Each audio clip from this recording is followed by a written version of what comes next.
अस्सलाम वालेकुम, खुशामदीद हमारे चैनल पे। एक सहाफ़ी एक ऐसी उम्र रसीदा औरत का इंटरव्यू ले रहा था जिसकी उम्र 100 साल हो चुकी थी।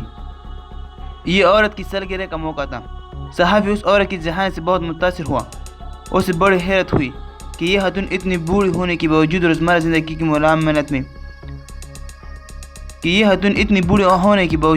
ज़िंदगी की मुआमलत में किस कदर दिलचस्पी रखती है।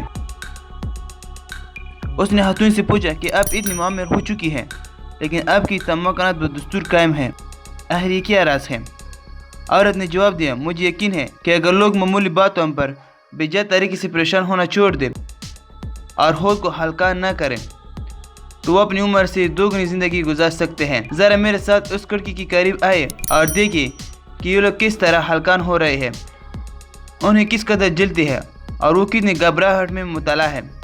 ऐसा महसूस होता है जिससे उनकी ज़िंदगी में सुकून का एक लम्हा भी नहीं, उनके पास एक ऐसा भी मुस्कुराहट नहीं जो दूसरे लोगों को अनायत की जा सके।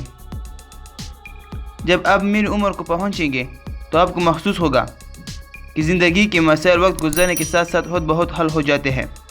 हम जिन चीज़ों के हुसूल के लिए परेशान रहते हैं और ये सोचते हैं कि इन चीज़ों को हासिल करना हमारी ज़िंदगी का औलिया मकसद है, जब वो चीज़ें हमें हासिल हो जाती है तो हमें पता चलता है कि ये चीज़ें उस काबिल नहीं थी कि उनके लिए हमने इतनी ज़्यादा जहद की जाती।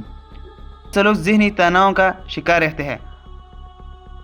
अगर वो इस ज़हनी तनाव पर काबू पा ले जो इन्हें का राज हयात है तो यकीनन वो अपनी उम्र से दोगुनी ज़िंदगी गुजार सकते हैं। दोस्तों, अगर आपको ये अच्छी लगी तो प्लीज़ चैनल को सब्सक्राइब करें और ये वीडियो अपने दोस्तों के साथ ज़रूर शेयर करें।